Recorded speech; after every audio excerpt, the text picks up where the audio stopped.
Hola queridos hermanos, ¿cómo están? Espero que muy bien. Los saludo nuevamente aquí desde mi casa en un nuevo video grabado en el contexto de esta pandemia sanitaria que está afectando a todo nuestro país y al mundo entero.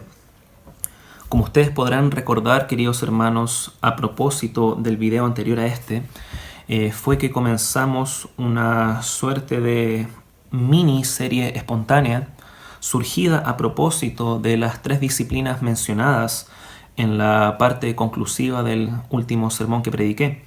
Ustedes recordarán que en el contexto de dicho sermón fue que abordamos el tema respecto de cómo luce una persona que está genuinamente llena del Espíritu Santo.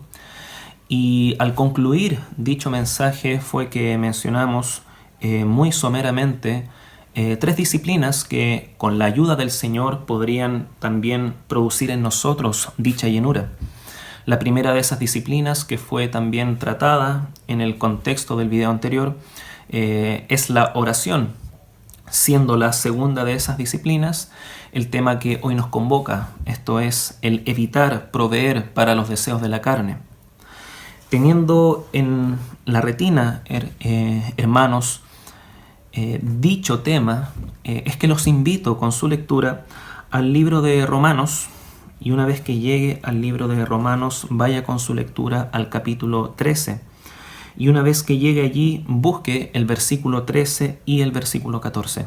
De modo que lo que vamos a leer a continuación es Romanos capítulo 13, verso 13 y 14, el cual reza de la siguiente forma: andemos como de día, honestamente, no en glotonerías y borracheras, no en lujurias y lascivias, no en contiendas y envidia, sino vestíos del Señor Jesucristo y no proveáis para los deseos de la carne. Hermanos, yo no podría explicarlo mejor de lo que aquí se expresa. Claramente el mensaje es bastante claro, es bastante conciso, es muy decidor respecto de cuál debe ser nuestra actitud como cristianos. Evitar proveer para los deseos de la carne. Ese es el imperativo que aquí aparece. Y es congruente con el mensaje que también el pastor Luis ha estado sucintamente predicando de un tiempo a esta parte, el hecho de que seamos una iglesia santa, una iglesia pura, sin mancha, porque Cristo viene por una iglesia pura, sin mancha ni arruga, que sea capaz de vestirse de lino fino, limpio y resplandeciente para esperar al Rey. Para ello, hermanos, debemos procurar la santidad en el contexto de la llenura espiritual, que es el gran tema que hoy nos convoca. Y para poder gozar y disfrutar de una llenura espiritual completa, genuina, necesario es evitar a toda costa satisfacer los deseos de la carne, tal como el texto aquí en Romanos lo explicita claramente. Para ello, hermanos míos, debemos tener claro que la exhortación bíblica en ningún momento nos llama a sentarnos a esperar la tentación para potencialmente ver cuán espirituales somos. Todo lo contrario, la Biblia nos exhorta a que huyamos de la tentación, a que evitemos cualquier tipo de situación que potencialmente nos pueda hacer caer. Esa es, y esa fue, la exhortación que Pablo le hizo a su joven aprendiz Timoteo. Vaya conmigo a 2 de Timoteo, por favor. Y una vez que vaya a 2 de Timoteo, vaya al capítulo 2, versículo 22 de 2 de Timoteo, y usted verá que aquel pasaje reza de la siguiente forma. Este es Pablo hablándole a Timoteo. Huye también de las pasiones juveniles y sigue la justicia, la fe, el amor y la paz, con los que de corazón limpio invocan al Señor. Fíjese, hermanos, qué simple la exhortación. Y estamos hablando de aquel que fue el más grande apóstol, ministrando al que fue quizás su más grande discípulo. Aquí no estamos hablando de 2 personas carnales que se están aconsejando la una a la otra. Estamos hablando de 2 personas de portentosa estatura espiritual, que no obstante poder gozar de una comunión exquisita permanente y sincera con el Señor, aún así ven la peligrosidad de potencialmente caer en alguna tentación. Y en ese contexto, no obstante la espiritualidad respecto de la cual gozaba este joven Timoteo, aún así Pablo le insta a que huya de las pasiones juveniles, a que huya de toda situación que potencialmente le pueda hacer caer. Notemos, tal como decía, que Pablo no le dice a Timoteo: quédate a ver qué tan espiritual eres y ve si puedes soportar la tentación. No, Pablo es muy claro. Pablo le dice: huye, huye. No te quedes allí sentado esperando que esta situación hipotética que potencialmente te pueda hacer caer y que sabes que te puede hacer caer ocurra, sino que por el contrario, huye de aquella situación. Génesis capítulo 39 nos ofrece un ejemplo muy gráfico respecto de cómo funciona esto. Cuando José se encuentra a solas con la mujer de Potifar, y el texto allí en ese capítulo nos relata cómo es que cuando se encontraron a solas en la casa de Potifar y la mujer se abalanzó encima de José, José muy astutamente y de forma muy sabia decide huir de esa situación. No se quedó allí para ver si podía resistir la tentación de tocar a aquella mujer, sino que por el contrario, prefirió huir para así asegurarse de no caer.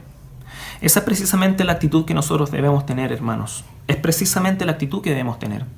Ahora bien, sé perfectamente de que este consejo quizás suena muy fácil, pero como dice el dicho, otra cosa es con guitarra, otra cosa es encontrarse en la situación potencialmente pecaminosa y decidir huir de ella. Lo cierto, hermanos, es que déjeme decirle que si usted se propone huir amparado en sus propias fuerzas, le aseguro que va a fracasar. Y no estoy siendo pájaro de mal agüero ni tampoco estoy siendo pesimista. Simplemente estoy pensando bíblicamente. Y en ese orden de ideas es que le digo que su naturaleza pecaminosa que usted tiene y que yo tengo nos impide el poder hacer aquello que agrada a Dios si no recibimos la asistencia del Espíritu Santo para ello. Usted necesita que el Espíritu Santo le fortalezca. Usted necesita imperativamente que el Espíritu Santo le fortalezca en orden de que usted pueda ser capaz de huir de la tentación. Para ello, hermanos, para ilustrar este punto, vaya conmigo rápidamente, queridos hermanos, al libro de Colosenses, y una vez que llegue allí, vaya al capítulo 1, versículo 28, y lea conmigo los versos 28 y 29 de Colosenses capítulo 1. Y cuando llegue a ese pasaje, hermanos míos, usted va a ver que el pasaje dice lo siguiente: a quien anunciamos, esto es a Cristo Jesús. Este es Pablo hablando. A quien anunciamos, amonestando a todo hombre y enseñando a todo hombre en toda sabiduría, a fin de presentar perfecto en Cristo Jesús a todo hombre. He aquí la clave, hermanos, verso 29. Para lo cual también trabajo, luchando según la potencia de Él, la cual actúa poderosamente en mí. Fíjese lo que dice el texto aquí, hermanos. Fíjese lo que dice. Aquí nos dice que Pablo trabajaba y luchaba, pero lo hacía amparado en la potencia que recibía de Dios, amparado en la fuerza que de Dios recibía.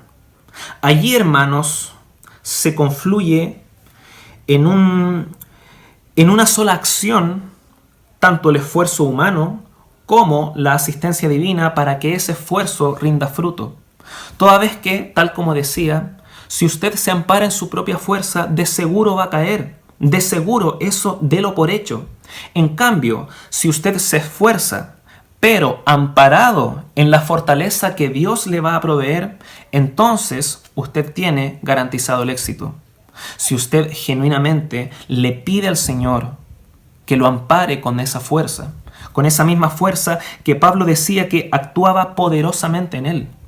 Volvamos a leer el texto, dice, luchando según la potencia de Él. Pablo trabajaba y luchaba según la potencia de Dios, o sea, amparado en el poder de Dios, el cual actuaba poderosamente en él. Esa es, hermanos míos, la clave del éxito, luchar amparado en la fortaleza que Dios nos da. Porque, reitero, desprovisto de aquella fuerza, de seguro caeremos.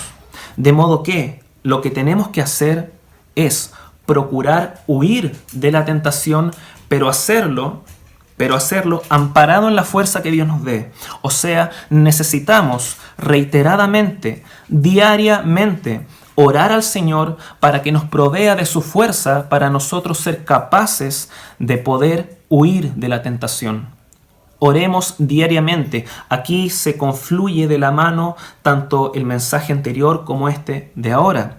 El hecho de la oración combinada con el no proveer para los deseos de la carne. Necesitamos pedirle al Señor, pedirle hasta el cansancio, hermanos míos, que nos ayude en las luchas, que nos ayude en nuestras tentaciones para poder salir victoriosos del momento de la prueba.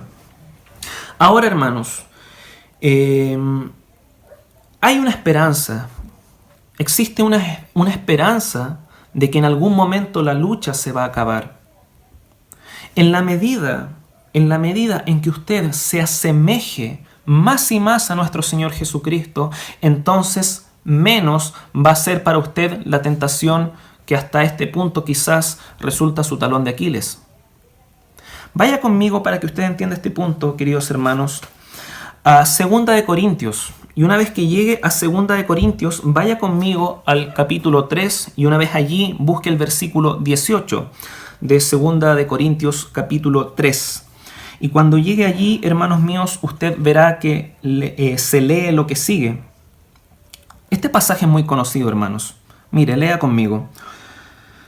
Por tanto, nosotros todos, mirando a cara descubierta como en un espejo la gloria del Señor, somos transformados de gloria en gloria en la misma imagen, como por el Espíritu del Señor. Mire, hermanos, qué maravilloso texto. Y para poder entenderlo, permítame esta minucia exegética. En los tiempos de Pablo, un espejo no era como usted y yo lo conocemos al día de hoy. Lo cierto es que los espejos en ese tiempo eran trozos de metal pulido, los cuales se pulían tanto que el brillo proveía un reflejo que le permitía a la persona verse en ese reflejo, aunque de forma borrosa. Ahora bien, como la imagen proyectada por este metal no era perfecta, toda vez que, reitero, era simplemente un metal pulido que resplandecía, como no era perfecta la imagen, para tú poder ver los detalles de tu rostro, tenías que acercarte mucho al espejo para poder vislumbrar algún detalle de lo que querías observar. En ese contexto, hermanos, el acento estaría puesto aquí en la cercanía, en este vínculo estrecho, en este acercamiento que hay que poder hacer para poder mirar a través del espejo. Cuando se nos dice que nosotros miramos a cara descubierta, aquí se estaría parafraseando la idea de que nosotros ya no tenemos el velo que había, por ejemplo, en el tiempo antiguo testamentario. Ese velo que cubría el entendimiento del mensaje de nuestro Señor Jesucristo. Ese velo, cuando nosotros somos justificados por el Señor, es quitado y ahora nosotros podemos ver la verdad de la Escritura, la verdad de Cristo, la podemos ver porque ya no tenemos ese velo que cubría ese entendimiento.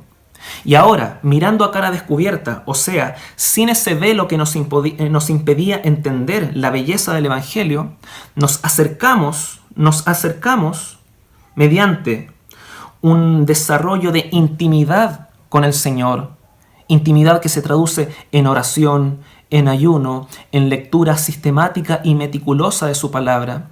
A eso se refiere esta suerte de acercamiento. Cuando usted mira a cara descubierta y se acerca al Señor de esa forma, usted es transformado de gloria en la semejanza del Hijo de Dios. Y cuando usted es transformado de gloria en gloria, aquello que antes resultaba ser su talón de Aquiles ya no le interesa tanto, ya no le tienta de la forma en que lo hacía antaño. Necesitamos experimentar y vivir esa transformación. Y reitero, esa transformación se produce cuando nosotros, a rostro descubierto, a cara descubierta, nos acercamos en intimidad al Señor para ver como en un espejo y ser transformados de gloria en gloria conforme a la imagen de su Hijo. Allí se produce, hermanos míos, la santificación. Y cuando se produce la santificación, la tentación que antes era tema en tu vida dejará de serlo. Y mientras ello no ocurra, entonces tienes el recurso de huir de la tentación, pero teniendo la esperanza de que llegará un día en que ya no será necesario huir.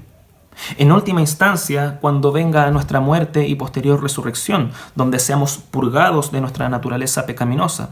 Pero también, si somos transformados de gloria en gloria, eso que antes nos tentaba ya no será tema. Hermanos, practiquemos la santidad, practiquemos la santificación, sin la cual nadie verá al Señor.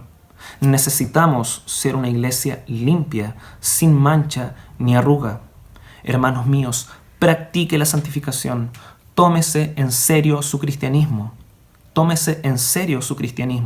y profese con sus actos y con su vida y con su testimonio la fe que predica.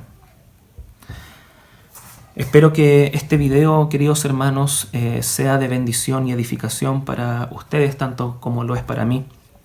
Y simplemente despedirme con un abrazo afectuoso aquí desde la distancia, esperando en Cristo que nos podamos ver algún día, espero que más temprano que tarde, nuevamente en nuestra querida congregación.